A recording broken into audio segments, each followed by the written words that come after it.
pledge allegiance to the flag of the United States of America and to the republic for which it stands, one nation, under God, indivisible, with liberty and justice for all.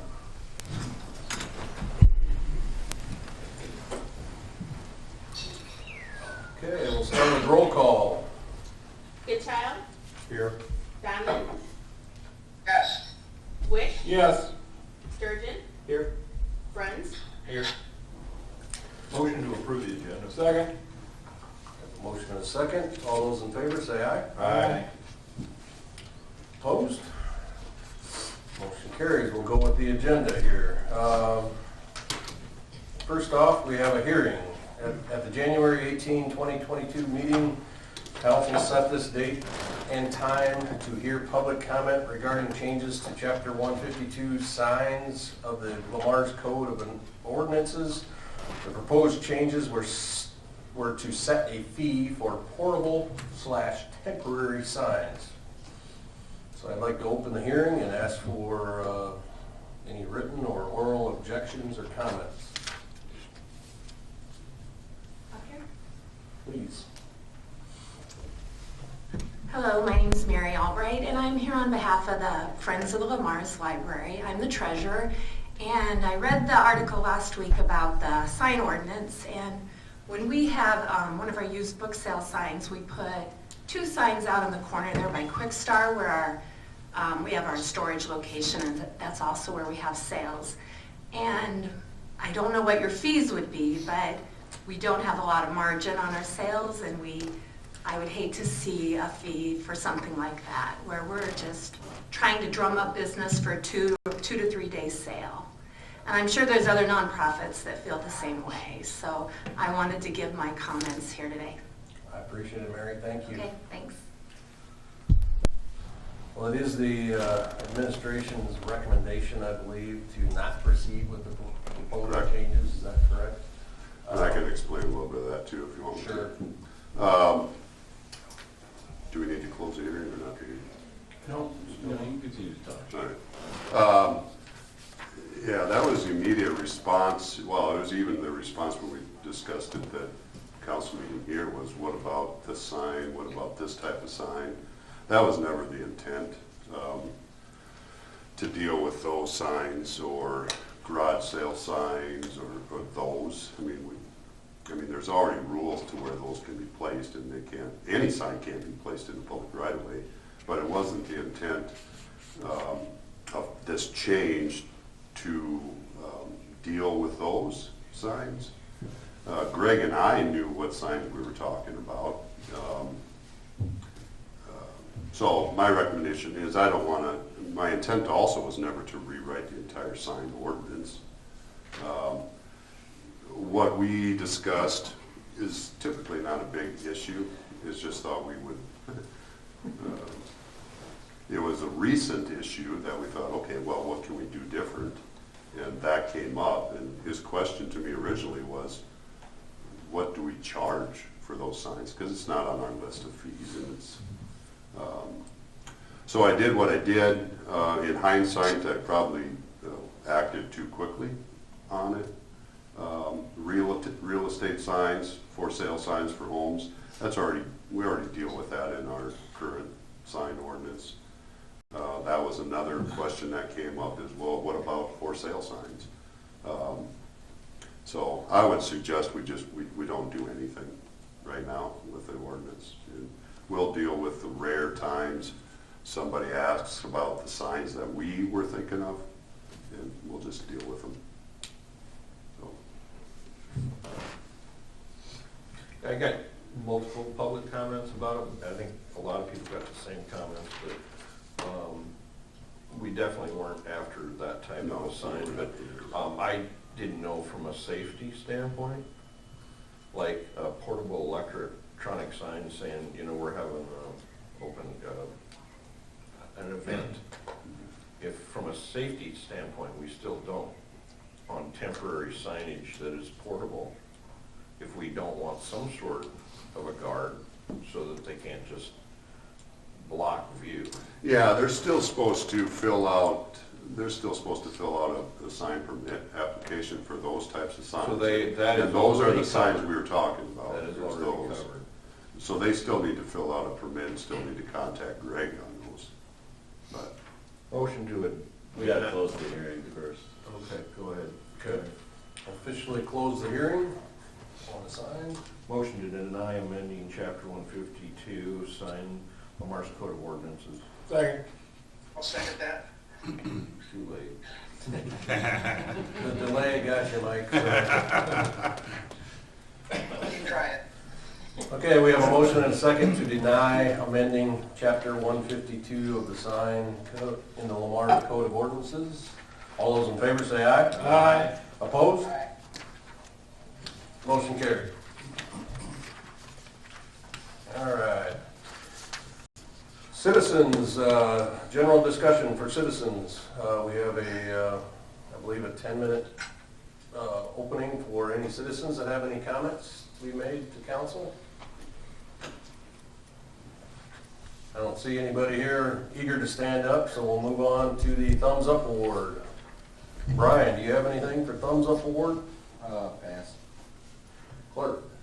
Thumbs up ahead of time to all of our departments in the city that understand that budget is kind of tough, and that when we're cutting stuff and changing stuff, it's not personal. So, thumbs up to them for understanding that. Thanks. And I would echo those sentiments and relay to the citizens of Lamar's that your department heads are very passionate about their community and their department, and I appreciate all the sentiment. And while you are passionate about your particular department, our job is to balance things for the community and for the budget. So, anyhow. Pass. Mr. Wick? Pass. Mark? Similar to what you both spoke about, other than the whoever prepares the financial paperwork, thank goodness somebody has a brain for that stuff, because it made my eyes go blurry.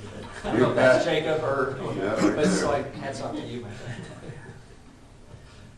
Okay. Quite done. Mr. Donald? Yes, I would like to offer a thumbs up in the direction of the folks at Community Health and Floyd Valley Healthcare. They are in the middle of gathering data for their routine, every other year community health needs assessment. There's been a survey out and about, a very simple survey monkey tool, takes 10 minutes. It is not too late for members of our community to provide their input for what they think are priorities for healthcare going forward. These things are collated and accumulated and published by Floyd Valley, and a lot of times federal support of various health-related programs. The people who provide that support look to that needs assessment to see that the community said it was a need. And so for mental health or drug abuse or emergency services or whatever people might consider important, I encourage them to go to the Facebook page for Floyd Valley. It's also going to be, a link will be restored here soon on their Floyd Valley's website. A new website, by the way, just up this past month, which is very nice. So I encourage people to do that. Only 140 of us offered input a couple years ago when they did this required survey. And it would be great if we could get more feedback from the community for healthcare. I imagine this will fold into other community planning efforts that will all be in support of in the future, beyond just healthcare. Thank you. Thanks for the reminder, Mike. Anybody else have anything that they thought of? If not, we'll move on to the consent items. We've got an approval of the January 18 regular minutes, a list of bills for the period ending 1/28/22, renewal of liquor license beer permit for 3 different locations, fiscal year 23 maximum property tax dollars, urban revitalization tax exemption request, and convention and visitor bureau advisory board recommendations. Anybody want to pull any of those items out? Just a quick comment on number 4. So on the maximum property tax dollars, we're setting a hearing for that. A couple of years back, they changed the process where before you just set a hearing to set your overall budget in March. But they added this, so this is kind of setting the tax revenue part of it. So in the attachment there, it has what our tax revenues were previous fiscal year, and then what they are the current year. It gives you a percentage change of how much they're increasing or decreasing. So it's just kind of one more step that the state put in place to allow the public to comment. So if you look at the very bottom line, the tax rate, so this here is keeping the tax rate at the same level that it is now, the 11.9. 11.9. Yep. I just wanted to point that out because I know we have a couple of councilmen. So by approving this, that will bind us in our budget workshop to 11.9? Correct, yeah. Okay.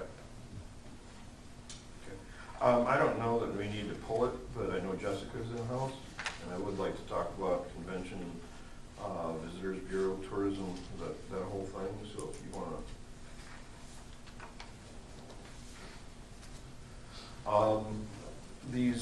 I got a couple, 3 questions, I guess. A little background. I started to fill out one of these grant applications for an organization I'm in, and I ended up pulling it. Jessica was great with helping me with that. I appreciate that. Kudos to you. But in doing so, some of the questions that were in the application wouldn't seem to really fit some of the forevers, for sure. And I'll just cut to the chase. I thought the idea was who brings people to town to put heads in beds. Correct. Not just bring people to town. Correct. Ideally, because that's where the funding comes from, so we'd like them to stay. Right, and so when I look at some of these, I'm thinking, I'm not sure a lot of these fit that, or some of these fit that criteria. Which one? Well, Pioneer Village, People do travel to come to I'm sure. Pioneer Village, so I'm sure they do travel to come to, but I'm just curious if it's actually, and I'm not out to cut them. That's not my point. My point is, I think your board really needs to take the time to revisit your application. okay. That's number one. And number 2 is your forevers. Since we have to approve these, I don't think they should be forever. I think every 2 to 3 years they should have to re-up. Because this seems just a little bit, that's a huge part of it. And I think they have to renew their need for it. Because another thing that was in your application was that you have to publicize that part of the money came from this organization. And do they all do that? Most of them are very good about it, because they are supposed to, a press release should go to the paper. They should include it in any marketing materials that they have, also as us being a sponsor, I guess would be the right word for it.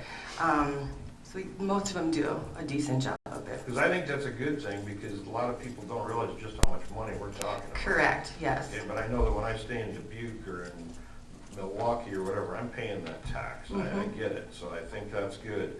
And then my last couple of questions is simply, what is Lamar's Community Enhancements? What is that? What exactly is that? Those are, here's an example. Right now we are doing some modifications at the golf course. Okay. So that would be something that would fall under that, because it is heavily used Okay. by not only our community, but obviously visitors as well. So it kind of depends on what might come up throughout the year. So Okay. I was just curious, and then what's group tour incentive? those are our motor coach Okay. people. So those are our mailers, things like that we send Okay. out to those groups A lot of to, publicizing. correct, to get them to come here. Okay, that's fine. I was just curious because I wasn't sure what that was. But I'm not trying, you guys do a great job. Jessica, you handled me very well, helped me out on that, and I really appreciate it. But I just think maybe a little bit more ought to shouldn't automatically renew that easily. I think every couple of years, every 3 years, they should have to reapply. We can definitely do that. Well, you can talk about it, Yeah. it's your group, you decide, but that's just my opinion. Yeah, they used to have to apply every year, Okay. and it was just redundant, so we're like, Right, and I get that, but I think the renewal once in a while is not a bad idea. Sure. Revisit it. Okay, good enough, thank you, sir. What's the term of a member on the CBD? Is it a 3-year term? correct. So I don't know if we want to use a 3-year period or a 2-year period, but I don't disagree with what you're saying. Are they mayor appointed? Or do you? No, or- there's, I think you guys just approved them Yeah. on your, these two. On the, oh, yeah, so Mark sits on it. no, I'm talking the board.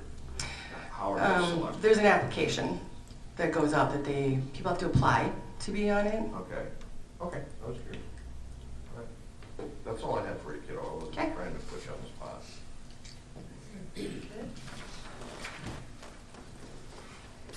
Motion to approve consent items 1 through 6. Second. We have a motion and a second. All those in favor say aye. Aye. Opposed? Motion carried.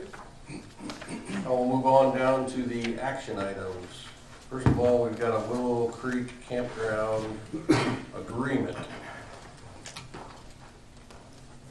We do have to make a slight change, or maybe that's in the current packets, but It's not. the agreement should be with Trudy Pecos solely, not to include Chad. And that's their preference. Right.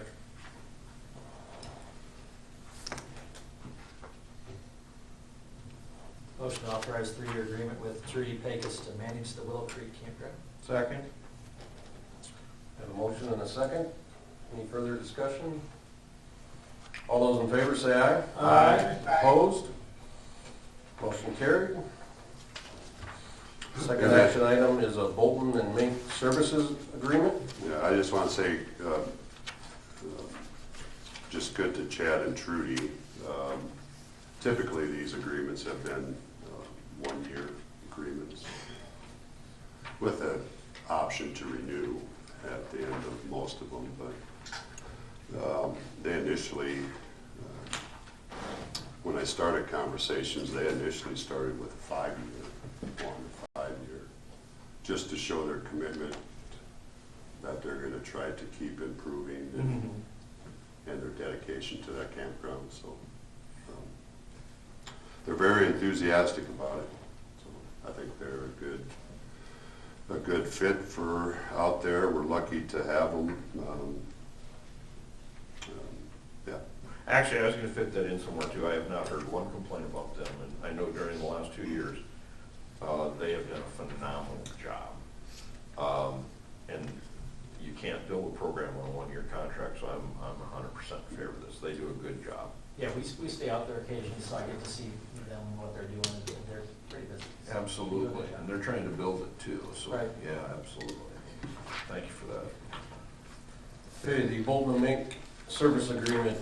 The agreement's to provide pre-designed phase services for disinfection process and Forcemain Cleaning and piping design.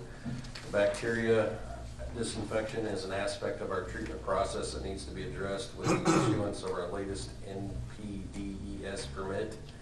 The deadline to comply was November 2021. The DNR may begin issuing notice of violations beginning in March when testing resumes. The city could install a temporary system while developing a permanent system. The Forcemain Cleaning is for 2 lines, DFA Kemp's to Wastewater Splitter Building and a splitter building to Highway 3 West facility.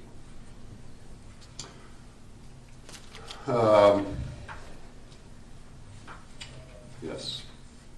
Seems like there's always agreements, but this aspect of it, like I explained in there, was one of the requirements of our permit. Whether it was new requirement or a change in our limits, it was something we needed to address. So this is to hire Bolton and Menk. to get us to a pre-design phase. We've had a lot of discussion of what that involves. I mean, it could be temporary UV disinfection, so ultraviolet is a process we could do. Chlorination we could also do, but if you know chlorination, we're already dealing with too much of that stuff already. So I don't know why we would just inject more into it to take it out again. But this will get us to, he's already thrown, and I say he, Greg Sint with Bolton and Menk has already thrown out a preliminary estimate of what it could cost. And that was in the $500,000 range. Now what I don't remember is whether or not that was for a temporary process or whether or not that was Doug? something that would be permanent. Doug's here, maybe he can help us out here a little bit. Well, welcome, Doug. So I believe when Greg threw out that number that we were talking temporary, something to get us up and running quick. That is not a concrete plan yet. We may just go full permanent and save some money there. It all depends on how everything plays out. Are you thinking UV? Yes. That's, I assume. Yeah, I won't do chlorine at all. And just, Jason, maybe Doug, between you two, you want to mention that, you know, we've got a lot of different issues at the sewer plant, but we are working towards a goal, but all of these are kind of side issues getting us to the main issues, right? Yeah, there's a lot of things going on all at once, so we're trying to get this disinfection kind of narrowed down. That's our, like I said, in March we will be in violation, so we're trying to get that ball moving a little bit faster. Absolutely. And just so the public knows, we've worked very closely with the DNR, with full disclosure, and so as long as we're moving in a common good direction, they seem to be favorable to us. Is that correct, Doug? Yeah. I mean, we have to work with them, let them know everything we do, and they're very good to us. Because I've had a couple people comment to me, well, you know, about a neighboring community and saying, hey, you know, what's the issue? And I says, no, we're nowhere near there. We do. So, Yeah. okay, all right. If you don't play ball with them, they will get tough with you. So, Exactly. Yeah. Exactly. Right. They've been very so.